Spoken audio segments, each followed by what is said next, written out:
section 13.4, it says values of trigonometric ratios.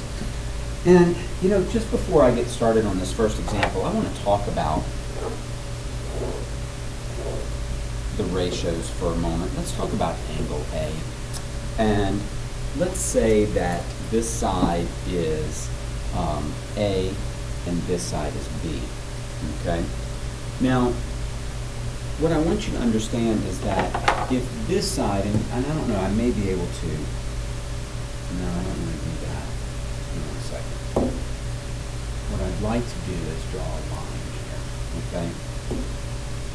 Okay, if my angle is down this low, if angle A is this small, okay, you see that that makes side A small, and it changes the value of this angle's, it changes A's ratios, right? The size of the angle determines the ratio of that angle, meaning that each angle has its own sine, cosine, and tangent. It has the angle 58 degrees has a sine that's associated with it, okay, all the time. So let me back up here for just a second. I want to get rid of that picture. And because now we understand that angles have their own sine, cosine, and tangent that's permanent, that go with them all the time, we can find out what that value is, okay? So, for instance, let's take, now our calculators don't work great with this. They work fine. I mean, they'll give us the answer, but it's not easy. But it says find the values of sine 58 degrees, cosine 58 degrees, and tangent 58 degrees. And let's start with the sine of 58 degrees, and I'm going to tell you how to use the calculator that we have in class to find this. Now, it's customary that we carry this out to 4 decimal places, so that's what I'm going to ask that you do. Round it to the nearest 10,000, 4 decimal places, okay? So what you do using the calculator in the class, now the calculator is different, but the one in the class, you hit second pi. Because if you look above pi, in gray written there is the abbreviation trig, and it's saying trigonometric ratios, okay? So the first one we want to do is sine, so we hit number 1, we hit enter, okay, and you'll see it's typed out sine, and we're going to type in 58, and you can close the parentheses. I don't know if you need to, but you can, and hit enter. Now it's going to give you, what is that, 5 decimal places? Or 9, good to 9 decimal places, but we only want 4 of them. So the thing on the calculator gives us 0.848048096, but I want you to round this to the nearest 10,000, okay?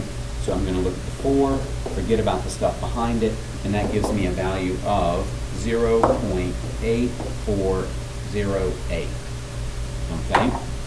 Now, that was easy enough. Easy enough. Let's do the cosine. All right?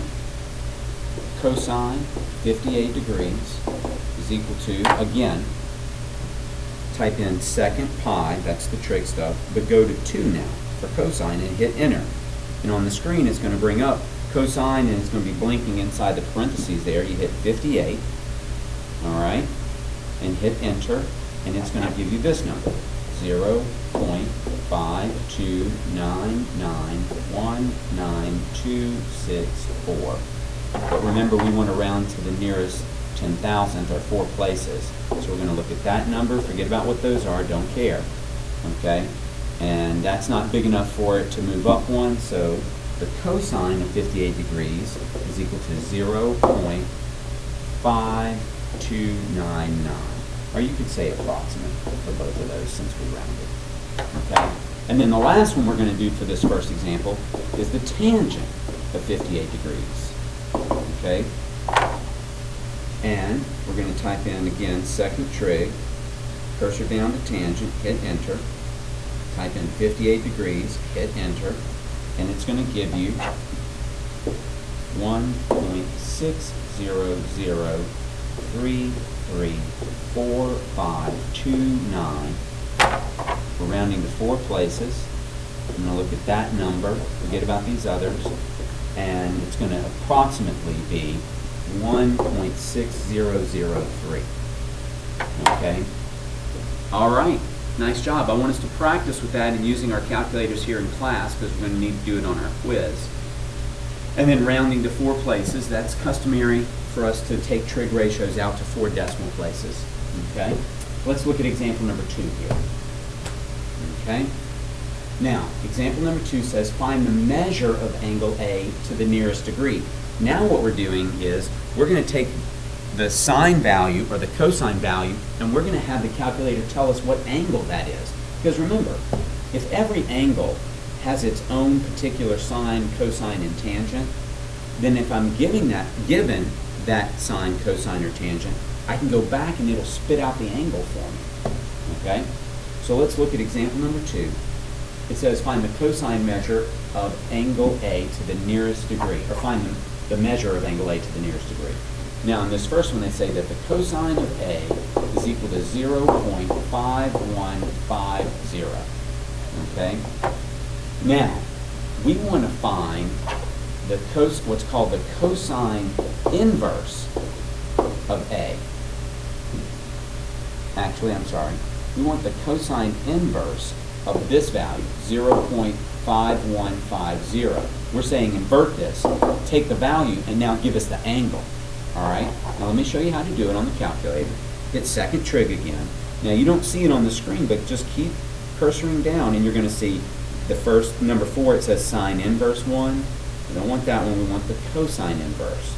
Hit enter, and then inside the parentheses type 0.5150.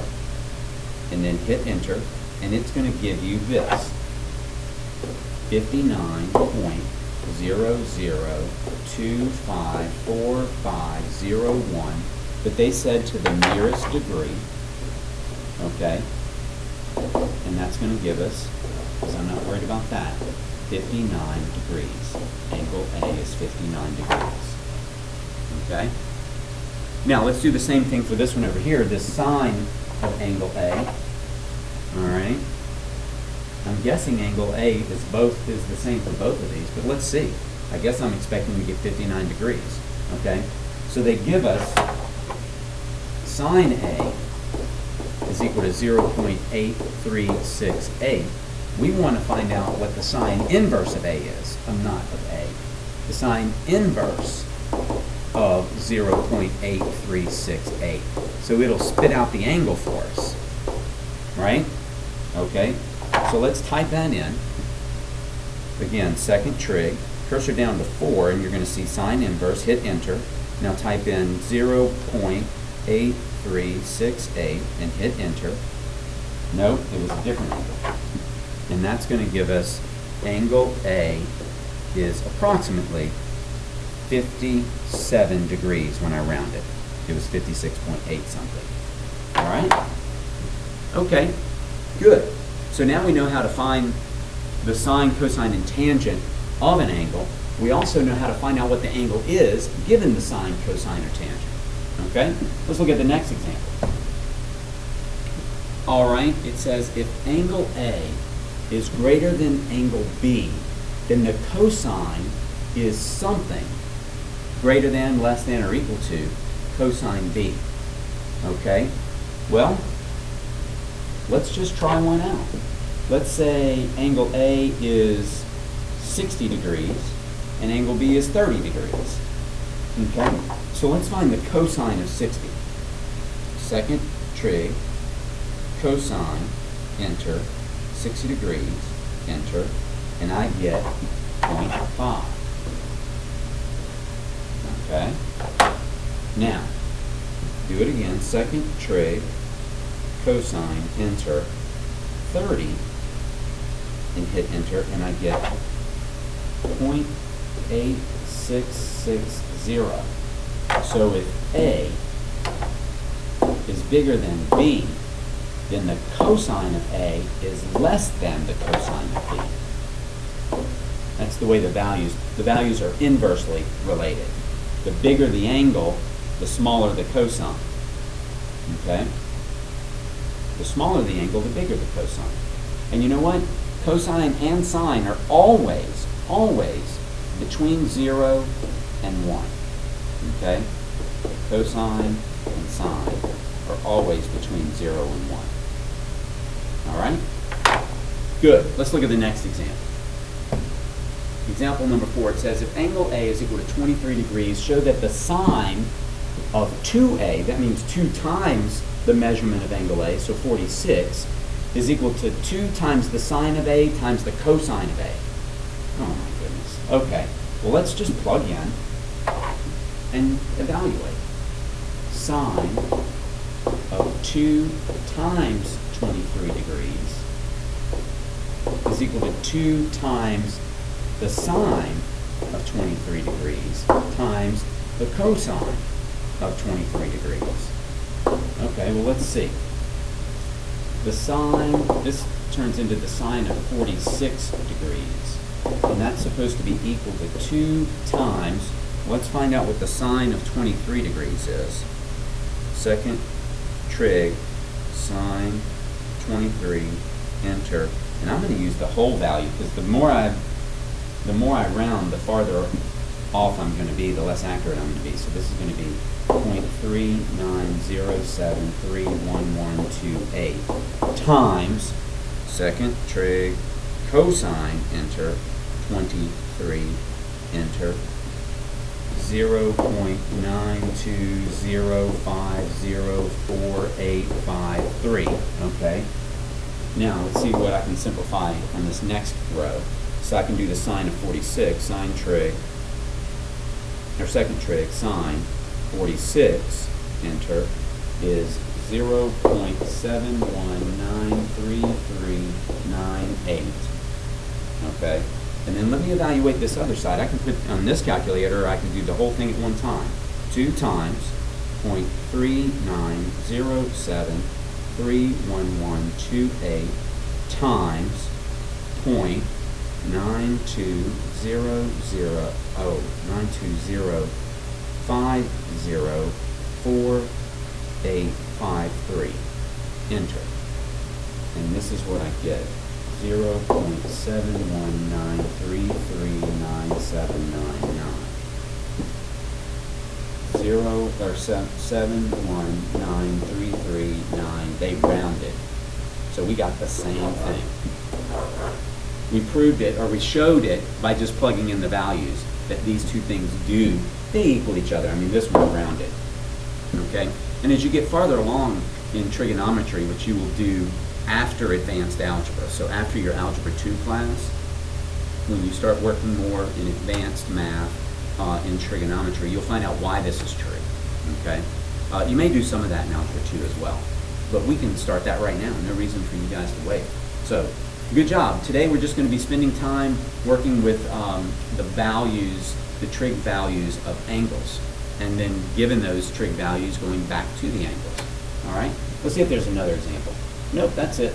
All right, guys, you're ready, and I will see you tomorrow.